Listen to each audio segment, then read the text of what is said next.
Agora eu vou chamar a Karina Meng para estar aqui com a gente no estúdio, né? Porque é hora do nosso Quero Saber Vida e Família. E o tema de hoje, tenho certeza que rende, aliás, já rendeu e ainda vai render muitas perguntas, porque é namoro na adolescência, né, Karina? Bom dia. Bom dia, Denise. Bom dia a todos que nos acompanham.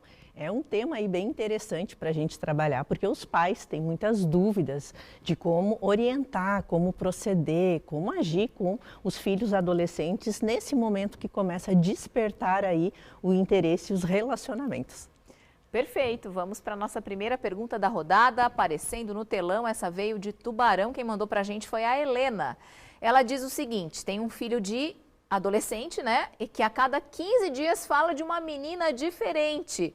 Como conversar com ele sobre responsabilidade afetiva?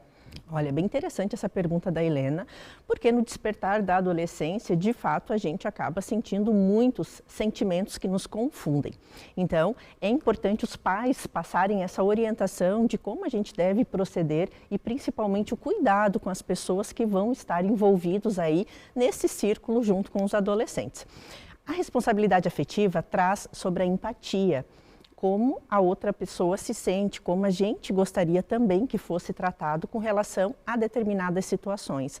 Então, cabe sim a nós pais já darmos essa orientação de como ele agir, né, quando envolve outras pessoas. E podemos começar a conversa por aí, né? Como que eu gostaria que eu também fosse tratado quando se trata em termos de criar essa questão aí de conquista, de paquera, de conversa, enfim. Então, tema bem interessante para os pais trazerem para os filhos.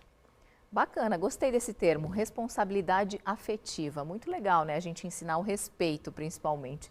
Vamos aqui para a nossa próxima pergunta da rodada. Ó, minha filha tem 13 anos e quer namorar um colega. Acho cedo, mas se proibir, tenho medo que faça escondido. Tem alguma dica, Karina? Quem mandou essa foi a Cláudia, de Criciúma. Olha, outra pergunta bem interessante da Cláudia e bem comum. Na literatura não tem nenhuma idade específica a qual se inicia a parte do namoro. A gente coloca muito que vai da maturidade, da consciência aí da adolescente, né, dos filhos, que os pais vão avaliar e ver se permitem ou não, então, esse início de namoro. Caso os pais venham a essa permissão, eu sugiro eles terem uma conversa. O que significa o namoro para esse filho? Como que vai funcionar esse namoro? Às vezes a gente tira a conclusão de que eles têm um entendimento e, de fato, o conceito que eles têm pode ser diferente. E, para finalizar, fazer combinados, né? Combinar com o filho como vai funcionar esse namoro aí e ter esse trato, então, entre pais e filhos. Ok, temos tempo para mais uma pergunta, mais uma dúvida por aqui, está na tela. Como conversar com uma criança de 9 anos sobre educação sexual para ensinar ela a se proteger de pessoas com má intenção? Cristina que mandou essa. Cristina, essa conversa, essa orientação já deve começar bem cedo com os nossos filhos, para eles tomarem cuidado e entenderem o quanto o respeito e os limites com relação ao nosso corpo devem ser dados com relação a outras pessoas. Também é importante a gente cuidar de palavras que a gente muitas vezes coloca para os filhos com relação a partes do nosso corpo, né? De ser feio, de ser errado, de isso não mostrar. Muitas vezes a gente acaba construindo barreiras nos filhos, com relação até à sexualidade na vida adulta, com relação a muitos termos que são utilizados. Então, é importante ter essa conversa e dar essa orientação do que pode, o que não pode, o que significa, que pessoas que têm acesso, que não pode fotografar, enfim. E se tiver dificuldade com isso, sugiro buscar também um profissional que possa te orientar com relação a como fazer isso. Ciúme do namorico do seu filho com a namoradinha dele. Bem comum, Adriana. Primeiro é difícil para os pais, né, aceitarem aí que os filhos já cresceram e não precisam mais do cuidado deles. E com relação a isso que eles já têm, né, autonomia para estar se envolvendo com outra pessoa. Quando se trata relacionamento de filhos meninos, eles são, né, os que mais protegem a mãe e também são mais carinhosos com a mãe, aonde muitas vezes acaba vindo esse ciúme de eles também serem carinhosos aí com a namorada e gerar esse sofrimento materno. Isso por quê? Porque a mãe tem uma sensação, às vezes, ela ser excluída, né, como se ela não fosse mais importante para esse filho a partir do momento que outra outra mulher se insere na vida dele. Então, é importante a mãe ter esse entendimento de que ela não vai ser excluída. O namoro, né, significa que ele está conhecendo, está se envolvendo, mas o papel que a mãe tem na vida dele é diferente e ela sempre vai, né, ela sempre vai ser insubstituível na vida desse filho. Assim a gente espera, né, Karina, não ser substituída. Vamos para a nossa próxima pergunta da rodada por aqui, ó. A novela das 9, acho que ela está falando, né, Travessia, está trazendo um tema de vídeos com filtros, onde o homem engana uma adolescente. Eles entendem mais do que a gente de tecnologia. Então, como explicar que tem sim esses perigos? Quem mandou essa foi a Maria Aparecida de Araranguá. Olha, bem interessante essa pergunta da Maria. De fato, os adolescentes, né, têm muito mais conhecimento na tecnologia que a gente. Eles nem precisam ler o manual, enquanto a gente ainda vai estudar o manual para entender.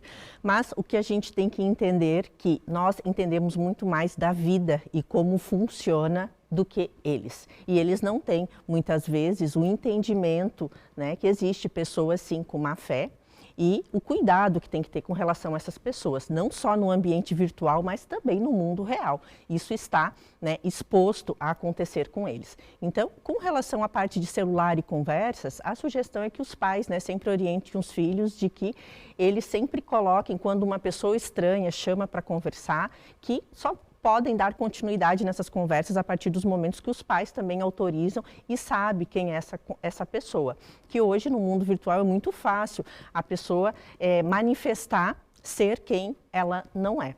Então, é importante, até desde pequeno, né? A partir do momento que já tem contato aí com eletrônicos, os pais já terem esse cuidado e estarem observando quais contatos as crianças têm através dos eletrônicos.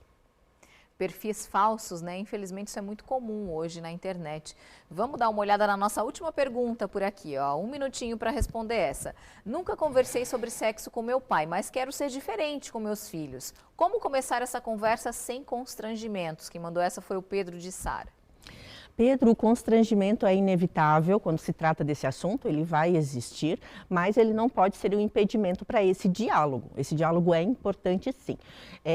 A sugestão é que às vezes seja feito no quarto do seu filho adolescente, já é um ambiente seguro e familiar para o seu filho, ele já vai se sentir mais à vontade.